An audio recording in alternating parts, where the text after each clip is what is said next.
Menu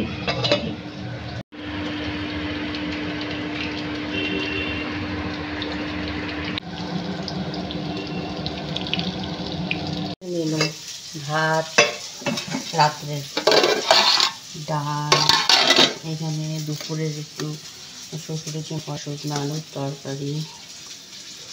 এটা হচ্ছে ছোলা কচু হচ্ছে ঘষে রান্না করা পেঁয়াজ রসুন দিয়ে ছেচকি টাইপের, আর এখানে যে 3 রকম কাঁকরোল, বেগুন আর হচ্ছে আলু আমার মেয়ের জন্য, আমার বর আর হচ্ছে আমার শ্বশুরের জন্য মাছের ঝোল, আর ডিম আর মাছ দিয়ে আলু ডাঁটা দিয়ে ঝোল করছি। এখানে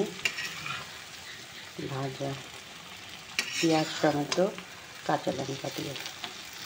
মাছের ঝোল আমার শ্বশুর আর আমার বরের জন্য পাতলা করে ডাঁটা আলু দিয়ে আর মাছের ডিম দিয়ে মাছের ঝোল।